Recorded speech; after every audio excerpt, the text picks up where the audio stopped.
This is an I Am Listening exclusive podcast. I'm Numi Gildert. I'm Harriet Taylor. And you're listening to Tech Girl Energy, the weekly debrief. Our picks of this week's tech headlines. And what we think of them. We're aiming for 50% informative, 50% fun. Let's dive in. You're listening to Tech Girl Energy, the weekly debrief. I'm Numi Gildert. I'm Harriet Taylor. And welcome to another week. How are you, Harriet? I'm great. How are you? I'm good, thank you. I'm excited about the stories this week. Yeah, like when we discussed them earlier, I was reading them. I was like, you know what? I feel like we found some gems. And it's a nice variety as well. It's very different. And I think they're very... I'm not going to say like really nerdy or anything like that, but I don't know. I feel like they're not just your generic like news, AI, this has happened. Like they're actually like meaty stories. Yeah, so much of the news at the moment is like, they've used AI for this or this person's doing this. And it's like, but can we have a little bit of variety? Anyway, ironically, our first story today is about AI. but it's a cool AI story though. Do you know what I mean? Like this isn't just like normal AI, I'm going to say. Like this is like artistic AI.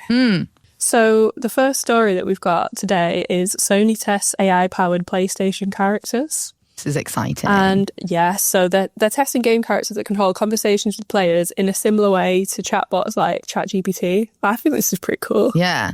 So I guess this is kind of like if you had an open world game, they wouldn't have to script all of those dialogue trees. You would have like your NPC character would just be able to freestyle with you. Yeah. That's, you know what, this is so crazy. Like I was a big player of The Witcher back in the day, which is a massive open world game. And I didn't even complete all of it. I must have spent hours on that game. And I just love like these sort of RPG, like open world games. And you know what? This is great, but at the same time, I'm like, I could get stuck in that game for hours if this was real. I'd just never leave. I would. I think we've realised over the past couple of weeks that you might have a video game problem. Last week we were talking about The Sims. This week, The Witcher. This is why I don't play them. So I've not actually picked up a game in like years. But I think my thing is I'll play it for so long.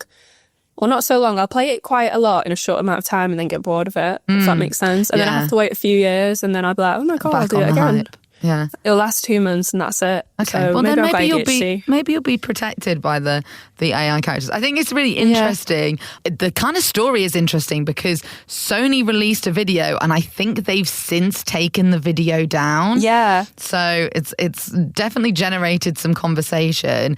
One of the things that I think is quite interesting about this, we've talked about this a lot on the pod, about the use of AI in creative industries, is obviously, like, how are they going to generate the voice? So at the moment with this demo, it replicates the voice of the actor Ashley Burke. Right. So it's like they've obviously trained the AI using her voice, enabled for it to generate new dialogue.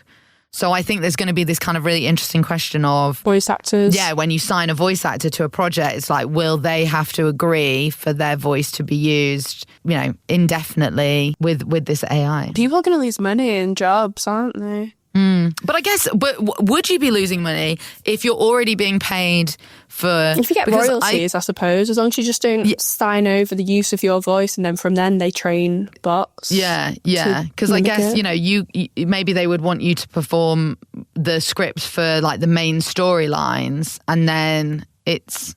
I guess the question is like, how much are they going to use it? Like, are you still going to have a main story that would be acted by a voice actor? Yeah. And then the open world bit, that's where you could then interact with the AI character that would generate bespoke dialogue.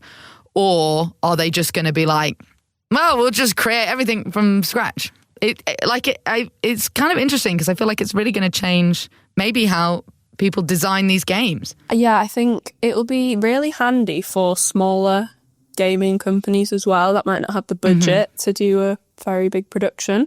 But it just makes me wonder, like, the more and more like jobs like this and artistic ones sort of end up being AI.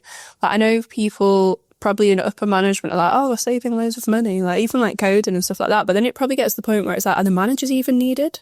Like, I just feel like we're just We're going to be taking away so many jobs that there's just going to be no jobs for anyone eventually. Everyone else is just going to be sat at home while AI runs everything.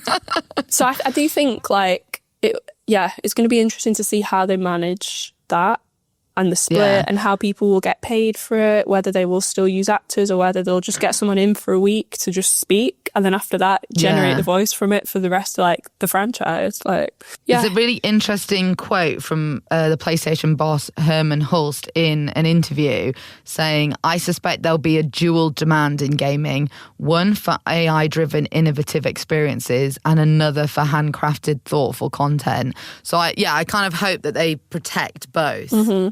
No, I agree. I think that there's areas where it could be really cool to kind of augment that experience, but I hope that they don't take away the human touch. Yeah. But then if the AI gets so good at replicating human touch, we might not even know the difference. Well, at that point, we can just train an AI with our voices and they can carry on with this podcast and I'll have a nap. Okay, I was about to say, I feel like you've just come up with an idea or like you've given me an idea. Imagine if you could like record your voice into your PS4, PS5 or whatever device you're using and then your voice and your friends' voices could be used as the characters in game. Like that's definitely going to happen at some point. I was thinking about this earlier. If you've got a character that can generate dialogue on the fly and interact with you, you probably wouldn't have, the traditional dialogue trees where you press a button to select what answer you have. Maybe you would have a headset and you would be responding vocally and then, you'd actually be having a conversation with that character. That would be really cool. Yeah, that would be really cool. Imagine if you could have a conversation with The Witcher. Don't stop it. I need to get rid of this. Like, I don't want to say addiction because like The Witcher 4 is coming out in a few years as well. It makes me wonder, are they going to make use of this? Yeah, maybe. You never know. But they dropped the ball with the last game they produced. What was it? Cyberpunk? Like that was... Yeah. That was riddled with tons of problems. But I think that was like overhyped. It had massive issues with development. Well, they never finished it. Like, I was actually quite excited to play that one. And then you were supposedly be able to use like this train network and all sorts. And in the end, they were like, no, I've not got enough time to make that. So they just shut the train stations down in game. Did they? Yeah. Oh, that's embarrassing. Right? So maybe this is what will happen. Sony will be like, yeah, we're going to have AI generated characters. They'll launch them and be like, it's not working. Never mind. Just delete. Pretend it never happened. Control Z.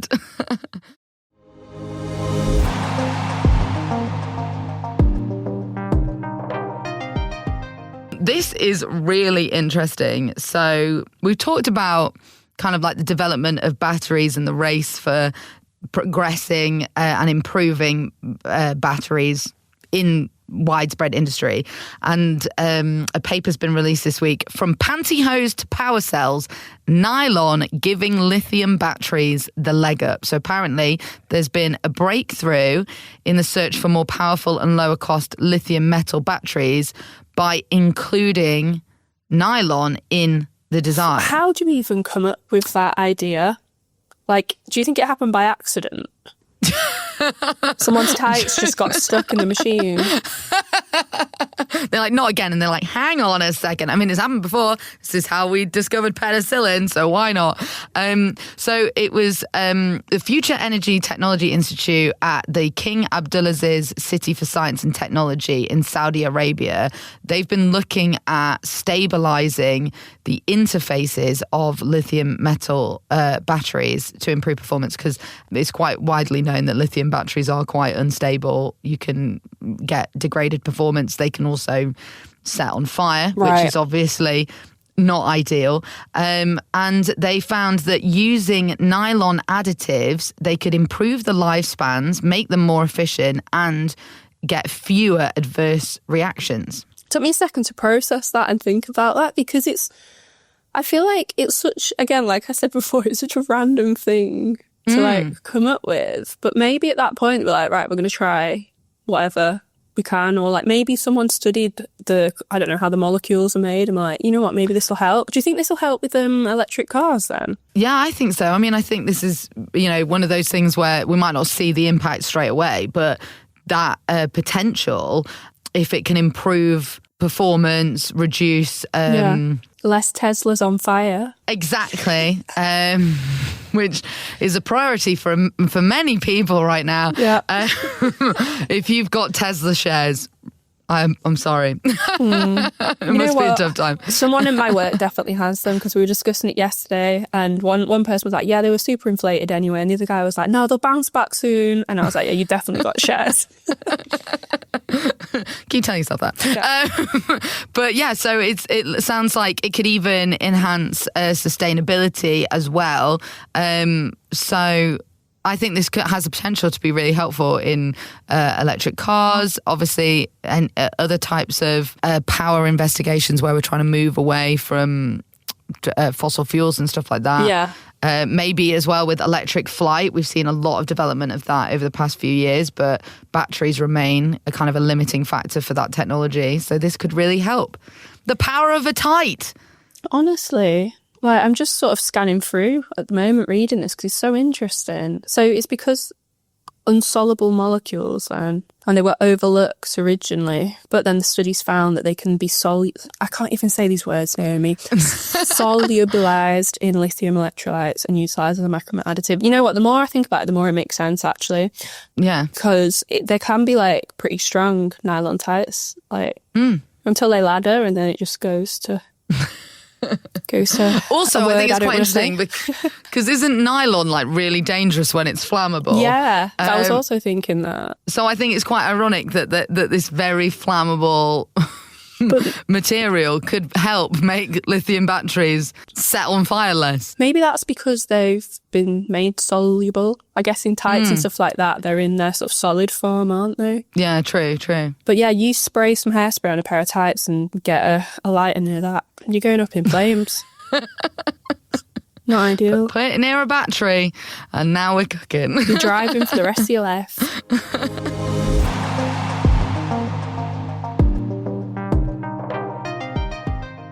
What's our final story for today? So our final story today is Hinge Health to go public as soon as April, sources say. Now, you may be thinking, what is Hinge Health? So Hinge Health is a digital physical therapy startup. And what they do is they help patients with musculoskeletal injuries ranging from minor sprains to chronic pain and help them recover from the comfort of their own homes. Now, this has nothing to do with Hinge, the dating app. This is Hinge Health. I did get a bit confused. I was going to ask, I was like, is Hinge branching out? Like are they losing that much money on the dating app side of things?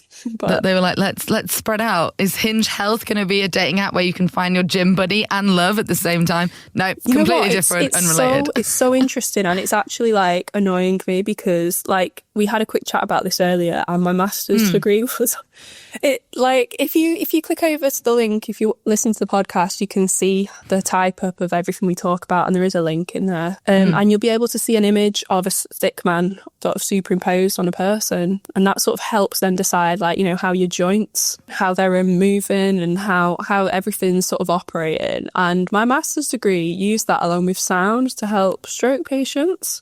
So it's making me wonder, should I revisit what I was doing back in the day? Yeah, like, maybe you should call Hinge Health and be like, look, I was doing this back in 2015. You know what? I actually want to see who is part of this company, because imagine if it's Adar from University of York. I'd love that for him.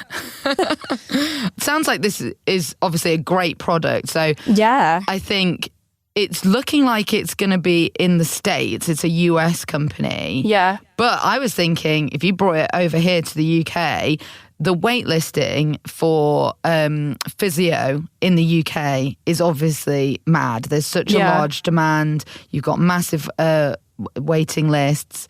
But if you had the opportunity to use an app, especially if it's something like a sprain, you know, maybe you haven't had surgery, it's quite a mild injury, but you still require that physiotherapy or regular exercise to help heal, this could be really helpful. This is so cool, honestly, and it looks like a lot of other people think that as well, because they've raised more than $1 billion from investors like Tiger Global, and they've had a 6.2 billion valuation as of October 2021. So they've been around for a few years, so they're not just newcomers, but I'm guessing we're just going to start hearing about them now because they sound like they're at that level now to expand and ready to launch as well.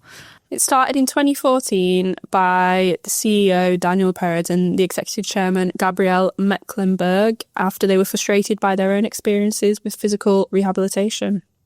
Well, there you go. Mm-hmm. One of my housemates, he had a knee injury and he has to have a lot of physio, and he too has been frustrated with his journey. So I feel like he would love Hinge Health. I think what I am trying to think now, because I feel like there's two thoughts about AI and against AI, and about sort of digitizing services and not, and that obviously there is an issue with demand for in-person services versus what we can provide in lots of countries.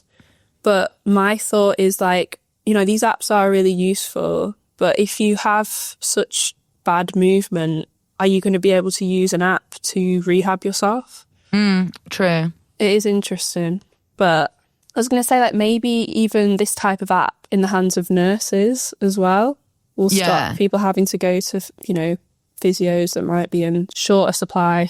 Yeah, I think it definitely could be like a tool added to an existing service rather than like a replacement. And I would like to think that you would be like prescribed this app rather than, you know, going, oh, my knee's a bit sore, let me download this from Google Play or whatever. Like, I'd like to think that you went to a health professional and then they said, here's how you use this app, blah, blah, blah. So that there's still like a doctor in the loop somewhere. Yeah. I suppose a lot of people as well, like, they'll just go on YouTube, won't they? So I guess this is kind of targeting the people that might not even necessarily go to a doctor's as well. Yeah.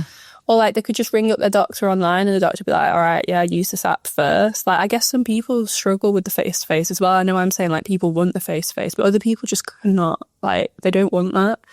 You want the on-demand. Or they don't think they, you know, I think a big thing in the UK is... it's not bad enough to go to a doctor. Yeah, exactly. And they're kind of like, oh, I don't want to waste resources. Yeah.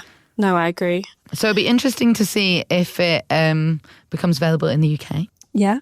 I mean, I would use something like this 100% if it was available. Also, I'm not going to lie, like the picture with the little green stick man, there's a woman kind of doing a yoga pose. It's giving Wii Sport. Oh my and I gosh. quite enjoy it. That is a throwback, Wii Sport, and like, yeah, playing the golf. I hope that they give you like little exercises, but then also there's like little games you can play as well. Yeah. No, gamify your recovery journey. That's what we were trying to do on the Masters thing. They need you, Harriet. They need you on the team. I feel like they've probably got that covered near me, which is sad, but maybe they do. You know, if you're listening, give me a call. Yeah. Or are you just saying that because you don't want anyone that works with you to think that you're looking for another job? Or maybe I'm starting my own. Who knows? Find out in a year's time on Tech Girl Energy.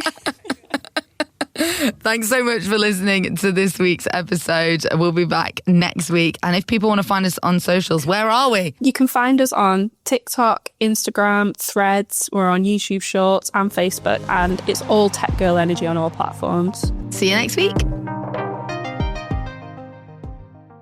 This has been an I Am Listening exclusive podcast. For more information, head over to our website, im-listening.co.uk.